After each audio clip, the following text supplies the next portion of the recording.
E aí, vamos continuar aqui no nosso mérito dessa nossa contestação que a gente está resolvendo. Sempre vai ter esse formalismo. Então, todos os pedidos que a gente for rebater da ação trabalhista na contestação, nós vamos colocar o título. No primeiro parágrafo, o autor pleiteia tal coisa. Segundo parágrafo, referido pedido não merece amparo. Aí você traz a fundamentação legal, traz o artigo, traz a súmula, traz a OJ e traz a lei que vai mostrar que o autor está errado. Gente, porque na contestação, lembra que eu falo com vocês, a gente está falando mal da ação trabalhista. Então, a gente tem que falar, olha, o autor está pedindo uma coisa aqui, mas ele não tem direito porque a súmula fala isso, a lei fala isso, a OJ fala isso. Eu trago qual é a fundamentação que coloca por terra aquele pedido do autor. E aí a minha conclusão, logicamente, de todos os meus méritos, vai ser a improcedência do pedido do autor, tá ok? É isso que a gente busca com a contestação, a improcedência do pedido do autor. Por isso que a gente está ali falando mal dessa contestação, tá bom, gente? Olha, então, vamos lá para o nosso exercício para a gente começar a rebater esses pedidos? Vamos lá comigo. Olha o primeiro tracinho, gente. O Henriquinho Fiuza, ele alegou que prestava serviços de segunda-feira a sexta-feira, das 10 às 19 horas, com intervalo para alimentação de 1 hora, fazendo jus a 2 horas extras por dia, acrescida do adicional de 50%, já que é assegurada ao bancário uma jornada reduzida de 6 horas diárias e 30 semanais. Então, olha aqui. O Henriquinho está falando, então, com a gente que ele tem direito à hora extra, porque, como ele trabalha no banco, ele tem direito à jornada reduzida de 6 horas. E aí, vou apagar aqui, isso aí tem no material de apoio de vocês, esse formalismo, só para a gente ir fazendo os tópicos. Então, primeiro tópico que a gente está analisando aqui na nossa peça, o Henriquinho está pedindo horas extras. E ele fala que ele tem direito a horas extras por ele ser bancário. Então, ele alega que ele tem direito à jornada reduzida.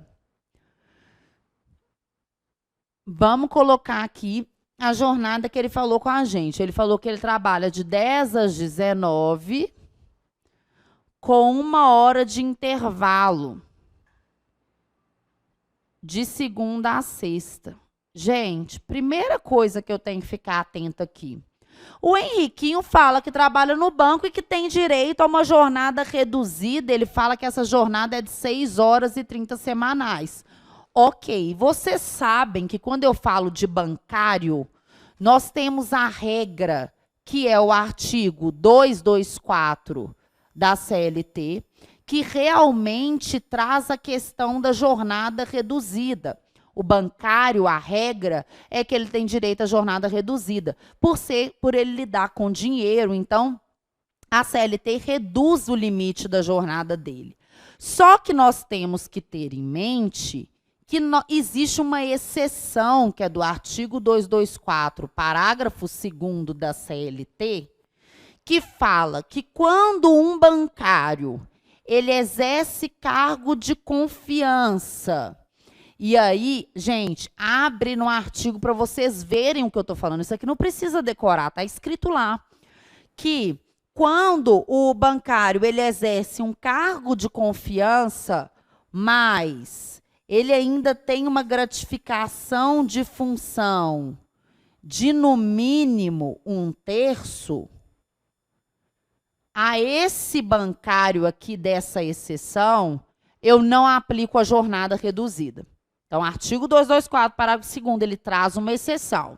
O bancário que exerce cargo de confiança, inclusive o artigo menciona, de gerência, de direção, mas ele tem uma gratificação de função de, no mínimo, 1/3, quando eu tenho acumulação desses dois requisitos, a esse bancário não vai ser concedida essa jornada reduzida. Para esse bancário aqui, eu aplico o artigo 225 da CLT. Ou seja, a jornada dele é de 8 horas e 40 semanais. E aí, volta para o exercício para vocês verem. Olha lá no início, o Henriquinho Fiuza, ele conta para a gente que ele foi admitido em 20/10/2005 na função de gerente, percebendo salário mensal fixo de R$ 2.000 com gratificação de função de 800. Olha, então o Henriquinho está falando que tem direito à jornada reduzida, mas ele não tem não, porque a regra dos bancários, e aí na prova vem para vocês como caixa, o caixa sim, ele tem direito a essa jornada reduzida, mas a gente tem a exceção do 224, parágrafo 2º, que traz para a gente que quando tiver cargo de confiança, e aí eu penso como gerência, e a gratificação de função no mínimo de 1/3 são requisitos cumulativos. Nesse caso, a jornada desse bancário, gente, vai ser de 8 horas e 40. Então, vai lá no seu índice emissivo, vai na palavra bancário e coloca a remissão do artigo 224, do 224, parágrafo 2º. Lê esses artigos para você entender o que eu acabei de falar. A gente tem que estudar junto com a CLT. Senão, gente, não tem como passar. Não é para decorar, é para saber interpretar, é para ler o artigo e é para montar seu índice emissivo direitinho, tá? Então, vamos fazer essa conta aqui. O Henrique, ele fala que ele trabalha de 10 às 19. 10 às 19 não são 9 horas? Com 1 hora de intervalo, 9 menos 1 não são 8 horas diárias? Então, quer dizer, gente, que o Henriquinho, ele não tem direito à hora extra, porque ele não extrapolou as 8 horas e ele não tem direito à jornada reduzida. Por quê? Porque ele tem um cargo de confiança, que no caso é o de gerente, mais requisitos cumulativos. Ele tem uma gratificação de, no mínimo, 1/3. Quando tiver esses dois juntos, e no dele tem, porque ele fala que é gerente, fala que recebia R$ 2.000, e a gratificação de função de 800 é mais que 1/3 de R$ 2.000, só você dividir 2.000 por 3, não é? E aí, então, ele não tem direito à jornada reduzida. E aí eu falei com vocês que todo mérito de contestação tem que ter um formalismo. Qual que é o formalismo, gente? Tem que ter um título. Qual que vai ser o título desse nosso tópico aqui? Porque eu não tenho que rebater todos os pedidos do autor. Meu título vai ser horas extras. Ah, Isa, meu título pode ser jornada? Pode ser jornada. Meu título pode ser bancário? Pode ser bancário. Gente, não tem título certo. Eu quero que vocês separem para que fique mais claro para o examinador. Coloca o título. Título desse meu tópico, hora extra. Primeiro parágrafo. O autor pleiteia X. No nosso caso, ele está pleiteando o quê? 2 horas extras. Isso eu não preciso decorar nada, porque é o exercício que me traz.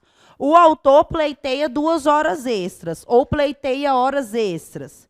O segundo parágrafo, que é o meu importante, que eu vou trazer a fundamentação legal, e é o que vale ponto para a FGV.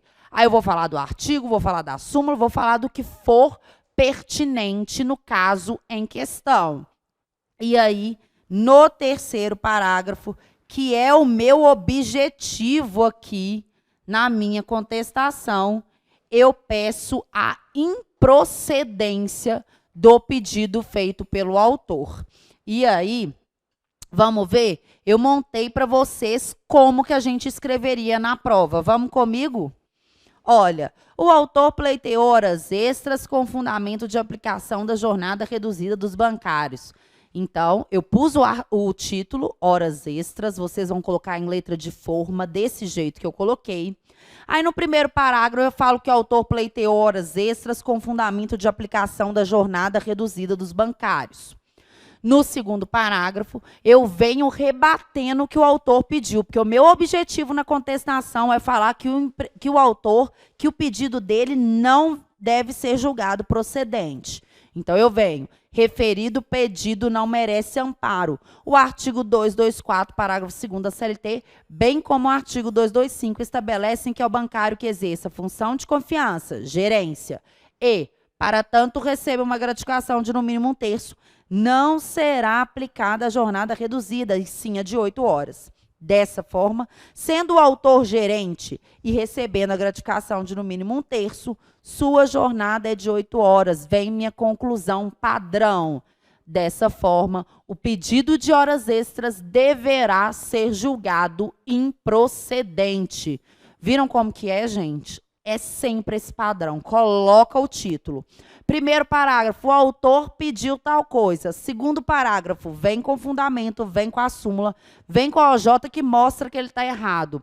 Conclusão desse seu ponto. Dessa forma, o pedido deve ser julgado improcedente. Então, vamos ao próximo ponto do mérito, porque eu falei com vocês que o nosso mérito na contestação é rebater todos os pedidos do autor.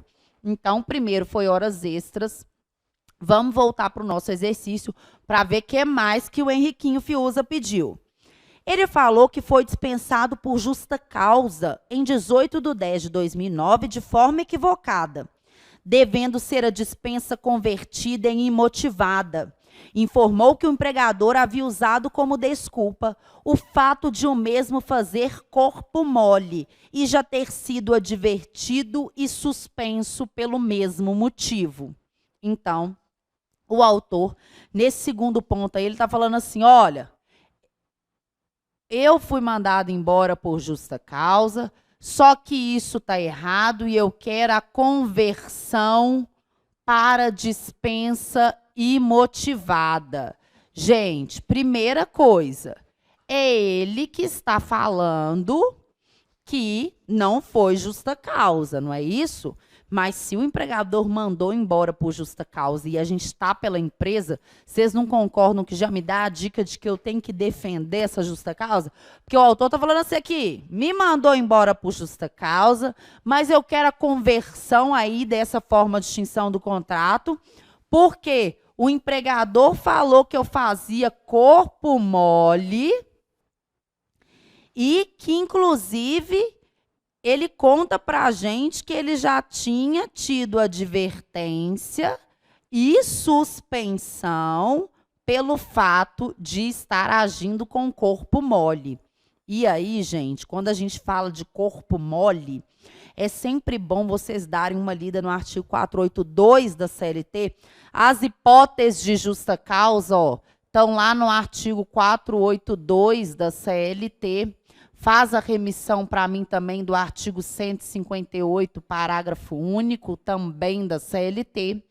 E quando a gente chega no 482, a linha E, a gente vê a desídia. Eu falo muito de desídia na segunda etapa da OAB, porque já caiu muito a desídia, tanto em questão aberta, desculpa, fechada, né, na primeira etapa, quanto em questão aberta. Então, justa causa é um tema que a FGV gosta muito, principalmente quando a gente está falando de contestação, não é isso? Porque a gente vai defender a justa causa, porque o autor falou que não foi. E aí, gente, quando eu falo de justa causa, quando eu quero defender a justa causa, eu tenho que ter na minha cabeça quais são os requisitos de validade da justa causa. Quando que o juiz vai aceitar que uma empresa fale assim, olha, foi justa causa que eu mandei ele embora, ele está querendo a conversão para dispensa motivada, mas ele está errado. E aí, esses requisitos, e isso não tem em artigo, gente, por isso, eu quero que vocês façam uma fichinha com esse tema que vai ficar de leitura obrigatória 2 dias aí antes da prova, que é coisa que vocês têm que saber, que a FGV sempre cobra e que não vai estar na legislação. Eu tenho como requisitos da validade da justa causa, e eu sempre falo disso, né, gente, nas minhas dicas, lá no Facebook do SEI, eu falo muito sobre justa causa, no nosso curso de questões abertas, que está à venda aqui no site também, que é ótimo para você comprar para a segunda etapa da OAB de trabalho, eu também falo bem de justa causa, e na nossa peça ela não deixa de ser importante. Os requisitos para validade da justa causa são: o empregador, ele tem que apontar uma das alíneas do artigo 482, ou ele também poderia apontar o artigo 158, parágrafo único, que também é uma hipótese de justa causa, no caso de recusa no uso de equipamento de proteção. Mas no nosso caso em questão, do nosso exercício, é o artigo 482, a linha E, que é a desídia. A desídia é o corpo mole, não é isso? Mas, quando eu estou falando de justa causa, eu tenho que deixar claro que houve imediatidade na aplicação da pena. O que quer dizer que, para justa causa ser válida, gente, o empregado, ele não pode cometer uma falta grave hoje e eu daqui a 2 semanas falar: opa, 2 semanas atrás você cometeu uma falta grave? Vou te dispensar por justa causa.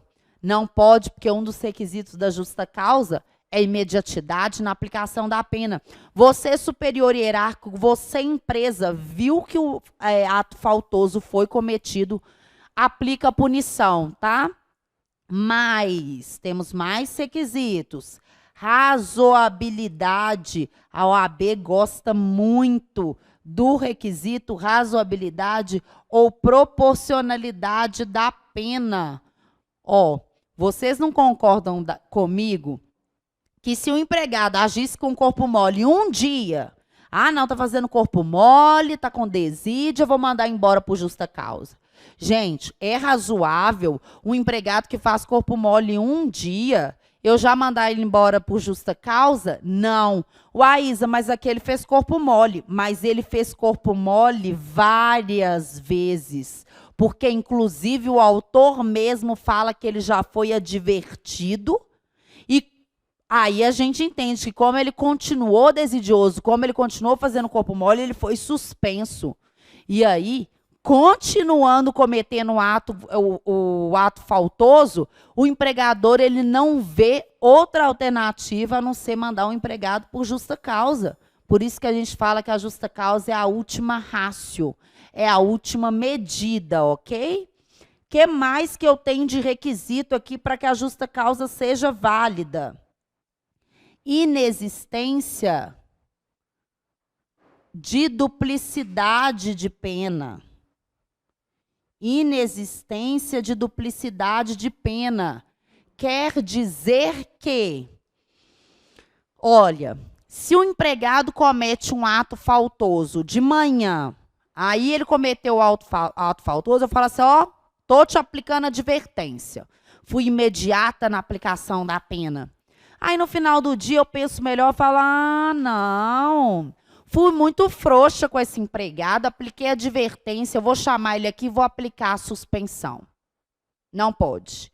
Eu não posso aplicar 2 punições a um único ato faltoso. Isa, mas aquele aplicou. Mas ele aplicou em razão da reiteração dos atos. O empregado, ele ficava fazendo corpo mole constantemente. Por isso que ele já havia sido advertido, ele já havia sido suspenso. Só que como ele continuou, se ele reitera as condutas, gente, mesmo que seja a mesma conduta, é claro que eu posso punir ele novamente. Mas de manhã eu aplico uma pena, penso melhor e aplico depois uma mais grave? Não pode, porque um dos requisitos é a inexistência de duplicidade de pena, tá ok? E aí, eu tenho mais outros 2 requisitos que são importantes, que é a questão, vou colocar aqui do ladinho, gente, a gradação das penas. Gradação das penas significa o quê, gente? Ele praticou um ato faltoso. Aí eu falo, o primeiro ato faltoso, vou aplicar advertência para ele já ficar esperto. Não, mas ele continuou fazendo corpo mole, continuou fazendo corpo mole. Não, então peraí que agora eu vou suspender. Suspensão é pior do que advertência, não é isso? A suspensão, ele vai ficar sem trabalhar e sem receber. Aí ele continua fazendo corpo mole. Não, mas aí agora eu vou aplicar a justa causa. Gradação das penas, que anda junto com o requisito da reiteração dos atos. E aí, gente, eu falo muito com vocês que é claro que dependendo da falta grave que for cometida, eu não preciso esperar ele cometer outras, não. Eu sempre olho a questão da razoabilidade e da proporcionalidade. Se o empregado meu quebrou o braço do superior, agrediu o superior hierárquico dele fisicamente, quebrou o braço dele, eu preciso esperar ele quebrar mais outras vezes? A perna para mandar ele embora por justa causa? Não. Então, quando eu falo dessa gradação das penas e dessa reiteração dos atos, tem que ficar tranquilo para a gente que isso eu estou falando quando se tratar de faltas mais brandas. Por exemplo, o corpo mole. O corpo mole, se ele faz corpo mole uma vez, não dá para aplicar a justa causa de imediato. Vocês não concordam comigo? Mas se ele reiterar aí essa conduta, eu consigo chegar ao ponto de aplicar uma justa causa pela reiteração dos atos, desde que eu tenha gradação das penas, tá ok? Entenderam essa questão da justa causa? E aí o Henriquinho conta pra gente que ele estava agindo com o corpo mole, que ele já tinha sido advertido, porque ele já praticou corpo mole outras vezes, que ele já tinha sido suspenso, porque ele praticou corpo mole. Então, ele está falando que ele quer conversão para dispensa imotivada. Ele está falando que isso não é justa causa. Nós vamos, na contestação, demonstrar para o juiz que foi justa causa, sim. E aí, a gente sabe que todo tópico nosso, ele segue um determinado formalismo dentro do nosso mérito. Então, na hora que eu for rebater, eu vou sempre trazer um título. Qual vai ser o nosso título? Pode ser justa causa, pode ser conversão, porque o pedido do autor foi conversão para dispensa imotivada. Só que a gente vai mostrar que esse pedido dele não merece prosperar. Eu vou demonstrar que foi justa causa e que o empregador está certo, porque na defesa eu defendo a empresa e eu falo que o empregado está errado de qualquer forma. Então, como vocês escreveriam na prova? Vamos comigo para o slide para vocês verem. Olha lá, justa causa. O autor pleiteia a conversão da justa causa em dispensa imotivada. Parágrafo 2º. Referido pedido não merece amparo. Como bem afirmado pelo autor, ele de forma reiterada estava agindo com desídia, corpo mole. Dessa forma, restou configurada a falta grave do artigo 482, a linha E da CLT.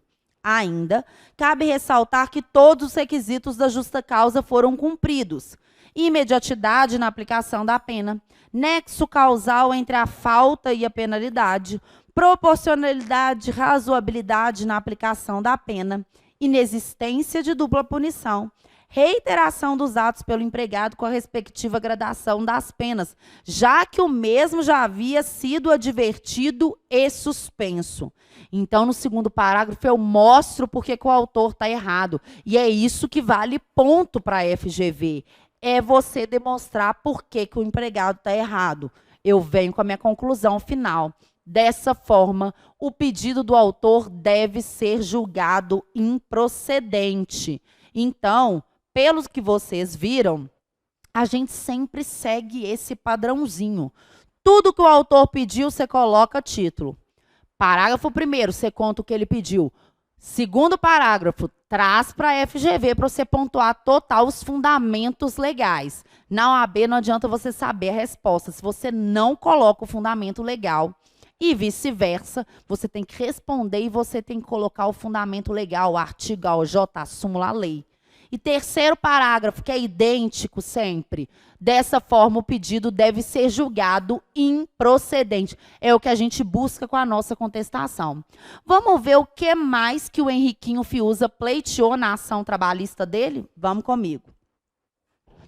Ele afirmou que, embora tenha sido transferido de Juiz de Fora para Belo Horizonte em 2007, nunca recebeu o adicional de transferência no importe de 25%. Então, o Henriquinho Fiuza Tá falando aqui que ele tem direito ao adicional de transferência de 25%. George, vamos voltar para mim. Que ele tem direito ao adicional de 25% do adicional de transferência. Gente, vocês percebem que eu grito, né? Será que eu tenho que falar mais alto? Ó, aí a gente sabe que o adicional de transferência, ele só vai ser devido quando a gente tiver acumulação de 2 requisitos. Então, os 2 requisitos são, tá lá no artigo 469, caput mais parágrafo 3º. Os requisitos para percepção do adicional de transferência são mudança de domicílio, mais provisoriedade. Então, quando você abre lá no seu artigo 469, abre aí para mim no seu artigo 469 e dá uma olhada. O caput, ele traz a mudança de domicílio como requisito para percepção do adicional de transferência. E o parágrafo 3º, ele fala da questão da provisoriedade quando ele fala enquanto durar essa situação. Então, o parágrafo 3º do 469, ele indica a provisoriedade quando ele fala a expressão enquanto durar essa situação. E, com certeza, embaixo do seu parágrafo 3º, tem a OJ 113, que fala da provisoriedade. Você vai ver que vai estar tudo aí na sua CLT.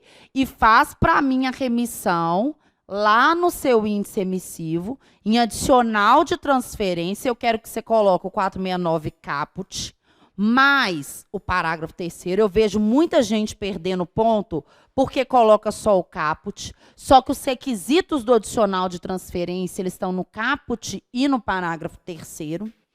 E em mudança de domicílio, lá na expressão mudança de domicílio no caput, eu quero que você faça a remissão para mim da súmula 6, inciso 10. Porque a súmula 6, inciso 10, apesar dela falar de equiparação, ela é utilizada por analogia aqui no adicional de transferência. Isso pode cair para vocês, porque ela traz o conceito aqui disso, da questão da mudança de domicílio. Para o empregado ter direito ao adicional de 25%, ele tem que ter mudado o domicílio, o que significa mudar de cidade, o que significa que não seja uma cidade da mesma região metropolitana. Então, eu vou dar um exemplo aqui para vocês, mas a OAB, como ela é nacional, gente, ela não vai aplicar um exemplo que você não saiba identificar. Ela vai deixar claro se a cidade é ou não é da mesma região metropolitana.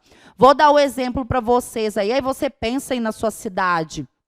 Qual que é o exemplo que seria? Aqui em Belo Horizonte, nós temos Contagem, que é uma cidade, uma outra cidade, mas que é da mesma região metropolitana.